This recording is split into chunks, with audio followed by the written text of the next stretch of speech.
Good evening. We bring you the latest in the world of sports. I'm Paulo Del Rosario. And we give you the conversations you want to hear from your favorite sports icons and athletes. I'm Boom Gonzalez, and in tonight's game plan, we'll break down the clash between the Creamline Cool Smashers and F2 Logistics in the PVL All-Filipino Conference Semifinals. We'll also discuss the all-red matchup, the battle between the PLDT high-speed hitters and the Petro Gazz Angels. And we'll catch up with the champs, the FEU Diliman Baby Tamaraws, fresh from winning the UAP Season 85 Juniors Basketball title. Buckle up, sports fans.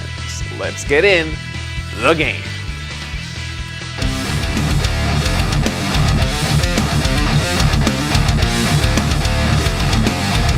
Well, the Creamline Cool Smashers are one win away from advancing to the PVL All-Filipino Conference Finals. Now, but will the F2 Logistics fight to stay alive and extend the series to a Game 3? Well, let's bring in the real deal himself, PVL analyst Neil Flores, to break down this matchup for us. I'm making it work, Neil. How are you? Thank you for having me. Kailangan ko masanay doon muna pa. I need to get used to that. I need to get more people calling you that. So the real deal doesn't give us fake news? No, he does not. Never. Okay. And his analysis always on point. All right, so let's go first to that first win. Creamline getting the best of F2 that time around, their first win against them, ever, really. What did you make of that matchup? Well, once upon a time, there was a question in the volleyball circuit about who the best club team is. People were siding with F2, people were siding with Creamline, but we don't know the basis of the best team is. Ang alam lang natin, in every conference, one will outplay the other.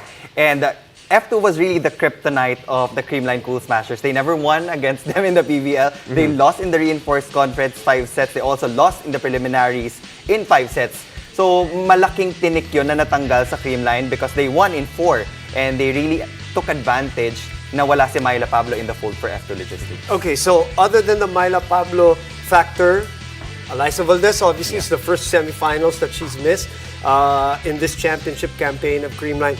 What were the other volleyball factors now? Let's talk about that and break down that win for Creamline over F2 in game number 1 of the semis. Yeah, we have to take note that Tots Carlos is in the left wing, but she's actually a right-wing spiker and opposite hitter. And sila ni Michelle Gumabao, they combined for 40 big points. That was a big production from these girls. Again, wala si Alyssa Valdez. And Creamline was looking for that clutch player. And we know na si Alyssa talaga yon, usually in semifinals and finals games. But with the emergence of Michelle Gumabao, increasing her efficiency to the best of her capabilities in this conference, I would say that was the biggest thing for Creamline in that win. Let's go exact here, 42 combined points for both Gumabao and Carlos. You take a look at a big MG, her player of the game performance here, and I think you mentioned it, looking for that clutch player, it's obviously a combination of Gumabao and Carlos, but then you take a look at what she's doing, why she's so difficult to deal with here for F2. Well, they have Gia de Guzman, so kailangan natin siya ma-mention. She's the #1 server, she is the #1 setter, and she has given Michelle Gumabao all these chances na single block. And we know that if MG is faced with a single block, that's 99% sure point already for Creamline. So it's still a collective effort. And even the defense of Creamline, nagko-connect siya dun sa passing ni Gia de Guzman. Hindi siya masyadong gumagalaw sa setter's box. Although there are some erratic passes, nagagawan pa rin nila ng paraan. And even with MG getting the points, they have other options in the middle. Sed Domingo and Pangs Panaga still deadly in that position. Well, I was just about to mention Pangs was a big deal also in that 4th set. And then, of course, Gemma Galanza will always be there. And you'll always have to prepare for her for game number 2. But I like this whole Michelle Gumabao kind of like redemption tour. And when you think about it, it overshadows the 22 points of Tots Carlos, who's also in some sort of redemption for herself, Neil, because she knows that she didn't do well because she didn't play a lot in the reinforced conference. So here she is back with a vengeance. And I would say that she's more consistent. I'm not saying that Tots Carlos is super inconsistent. It's just that MG is playing on a different level in this conference. And nakita natin not just in attacking but also in blocking. That has always been one of her weapons under her arsenal. And nailabas niya rin yun against an F2 squad that is very strong in that department. So magandang naging matchup in that skill department as well. Well, looking on F2 side, again, no Myla Pablo. Again, a big weapon there for F2, not available for selection. And you take a look at si Laksina, si Makandili Katindig, which I'm going to have to get used to saying now. Yes, it's interesting to say. But you take a look at the F2 logistics. What can they build on from that first game, trying to extend the series? Well, first things first, they have very stable passing and, digging rather, in that game against Creamline. Medyo off yung passes nila. And I say that because they need one player na magaling sa out-of-system plays. That's where Myla Pablo comes in. And when you're out of system, you cannot give soft touches papunta sa side ng Creamline kasi you can expect bombs all over the place. So if you get a player na magaling mag-convert ng out-of-system passes, then you would be on the good side. And for F2 Logistics, meron na silang Don Makandili. Now, Ivy Laksina is performing well in that middle blocker position. But at any point in time, just in case lang wala pa si Myla Pablo, they can put her in the left wing if they need more firepower because she also played as an outside hitter before. Right. So, madaling pwedeng i-adjust yung rotation ng F2 Logistics. And I can imagine so many combinations na pwede nilang gawin to extend this series to a game 3. Neil, you know this very well. In playoffs or finals for that matter, there are little things, details that make a difference now in games like these. The end of that first set, where lamang ang F2 and had a chance to close it, and Coach Regine Diego did say that's where they lost the match. They felt the miscommunication there at the end. What are your thoughts on that? And of course, we'll never know the answer to this, but your guess, would have that changed the tone of that match? Yes, sobrang crucial, lalo na yung tight sets. It can make or break a team, especially in the semifinals. So they do not want to lose close sets because there are sets na medyo malayo yung margin and you can come back after, the following set. Pero yung mga nasa 25-23, 28-26, 24-23 yun eh. 25 na yun. Yeah. Yun yung mga hindi mo pwedeng italo because that can break the confidence of the team. Yeah. That was the miscommunication between Kiana D and Ivy Laksina that Coach Regine Diego was pointing out at the end of that first set. Good luck to both teams tomorrow. But after the break, we'll head on to the second semifinals matchup between PLDT and Petro Gazz. So stay tuned. You're watching The Game.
Welcome back to Still Watching the Game.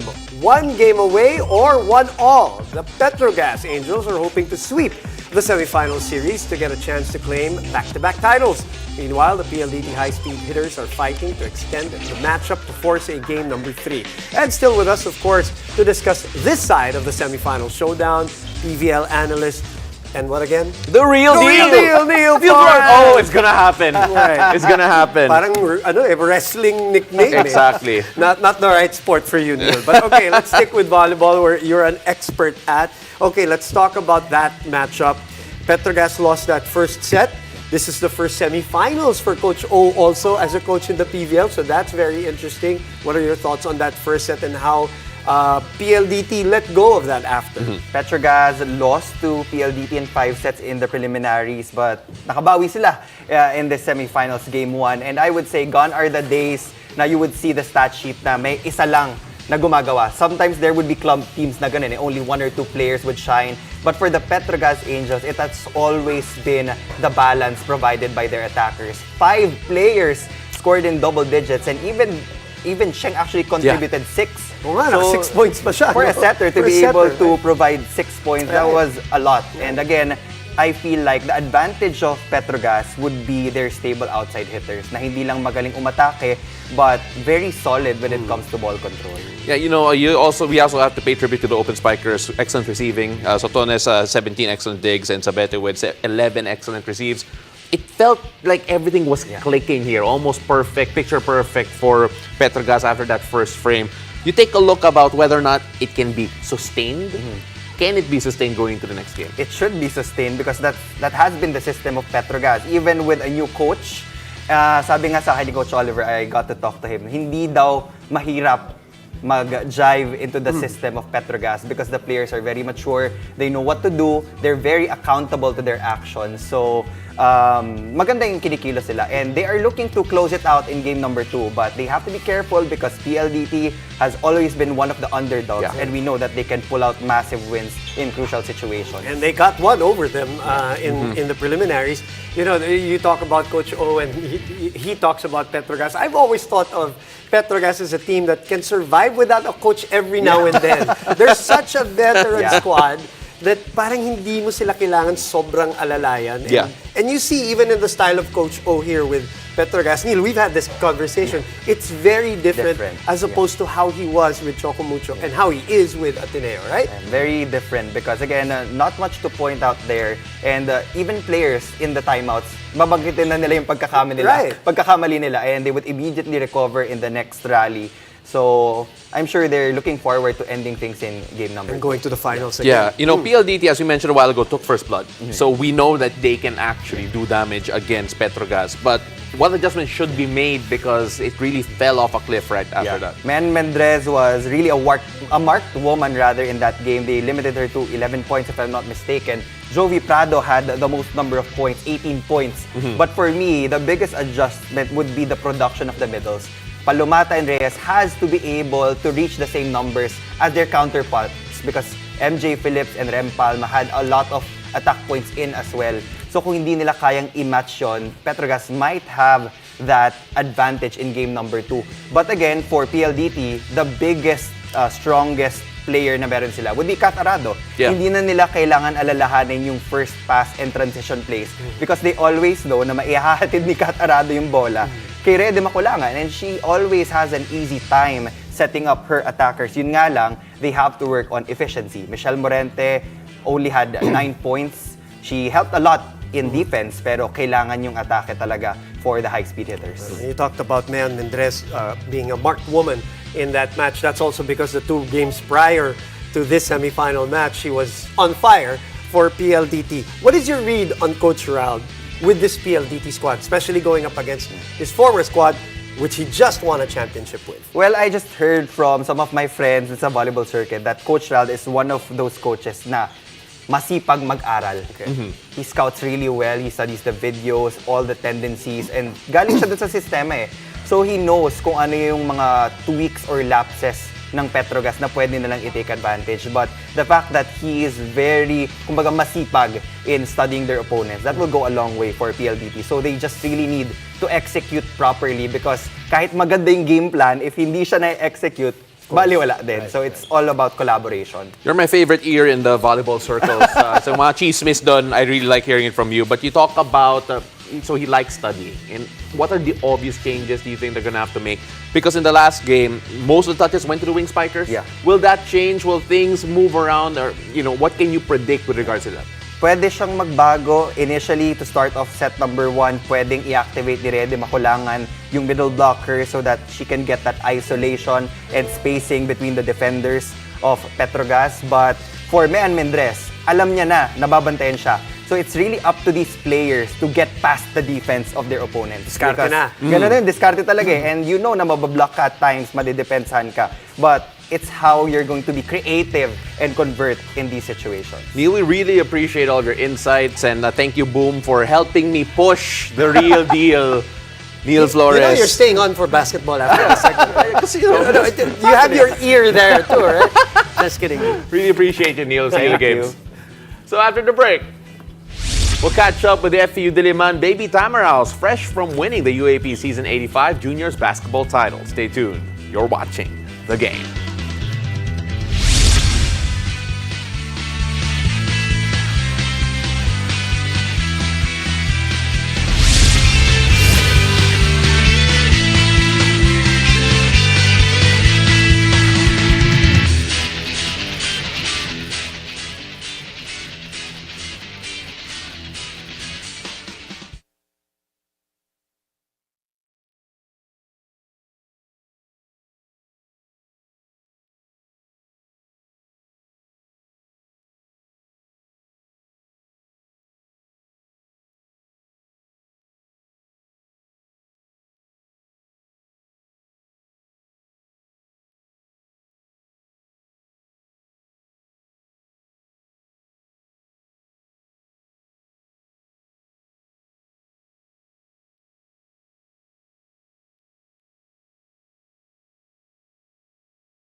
Welcome back. You're watching The Game. Now, after a nail-biting finale that went down to the very last possession, the UAP Juniors basketball crown belongs to FEU Diliman.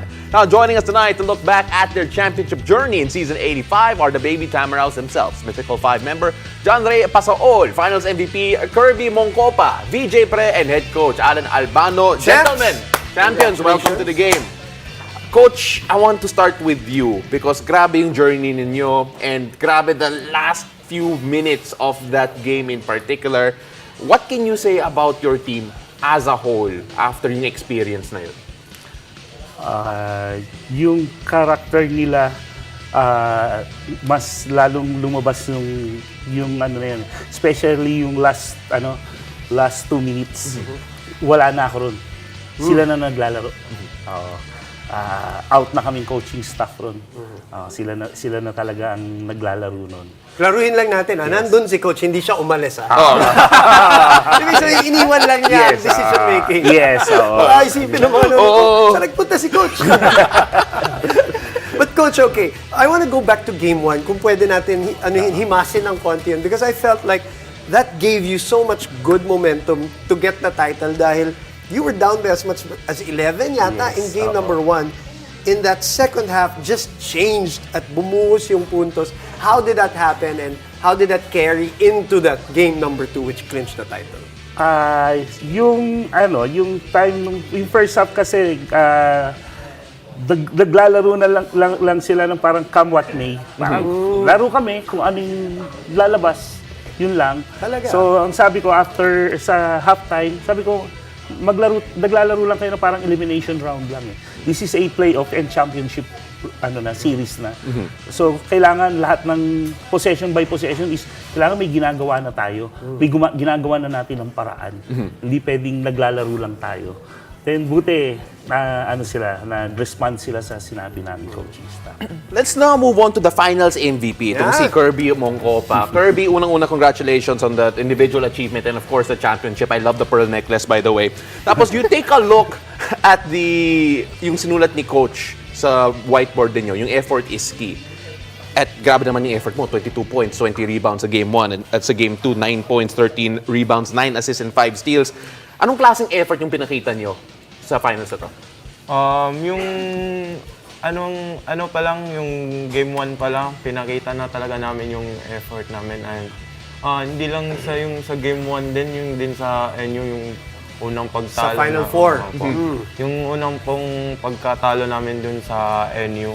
Yun talaga yung parang dun kami na-learn na kung saan yung maling mga decision making namin dun, and mga hindi namin na maayos na ano yung execute yung game plan namin. And yun yung sa game 1 ng Adamson din, yung katulad sinabi ni Coach Alan, yung first half namin na yung laro namin parang hindi pang playoffs. And yung sa second half na nasa dugout na kami, nag-usap-usap kami na mali pala yung ano namin, yung Approach. Hindi naman siya nagalit. Hindi nila sasabihin. Hindi nila sasabihin. Sabihin mo ulit, may sasabihin ka, yung ano po, hindi naman siya nagagalit. hindi nagagalit si Coach Alan. Okay, okay. Galing na tinuro mo, Coach Alan, ah. Well-trained ito mga bata. Hindi talaga tumaano si Coach sa amin.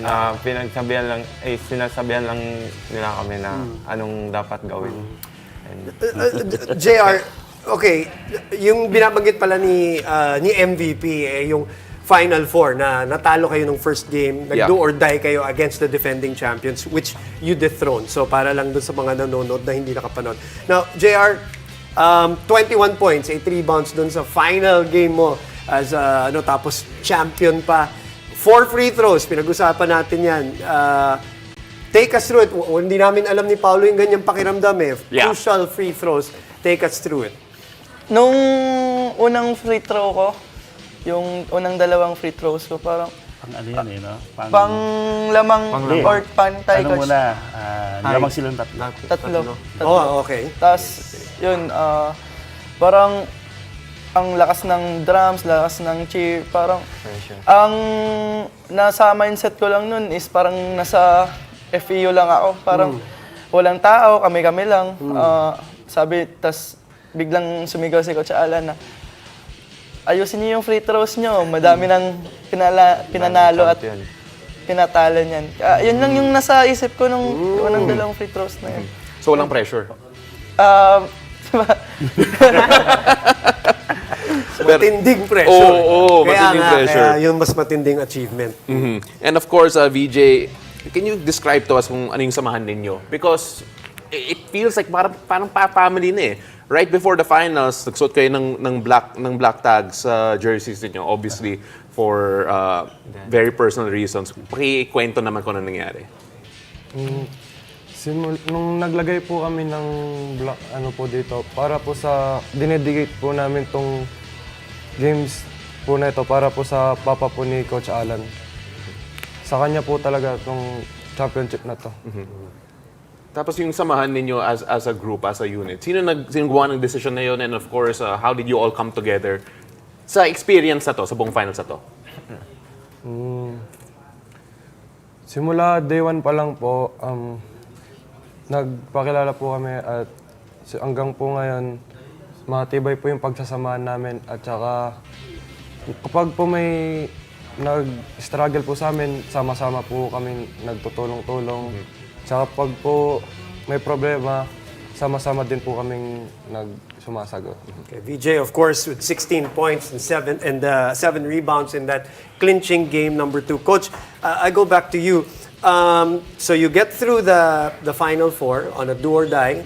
You dethrone the champions. Yeah. Pero yung nakalaban nyo sa finals, obviously, the Baby Falcons, meron silang history na hinahabol. They were trying to end, I think, a 30-year title drought. So medyo may sentimental din na pagsuporta sa kanila.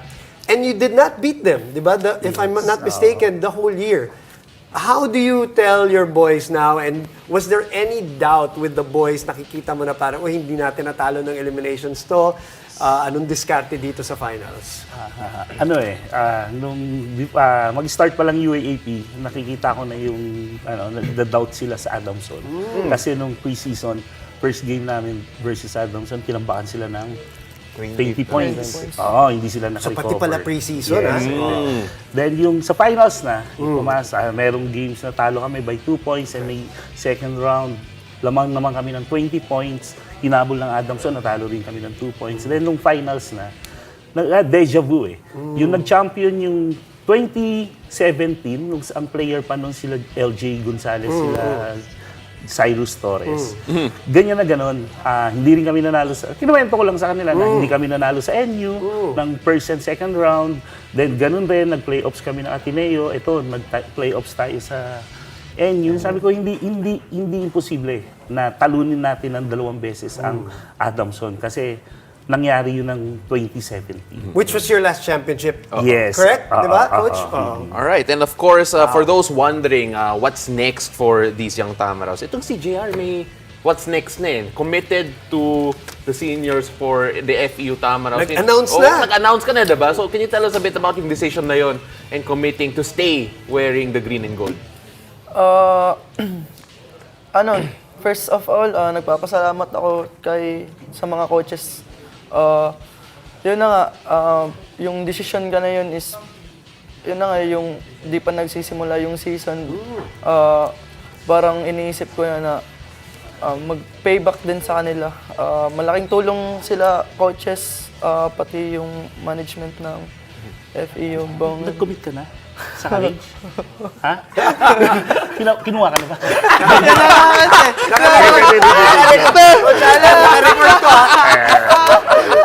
Hindi pa confirm. Binawi. But in all seriousness, we're unfortunately out of time, but congratulations. We can't wait to see you in the seniors, of course. And good luck with defending your title next year, Coach Thank Allen. you. Congratulations, first title in 4 years.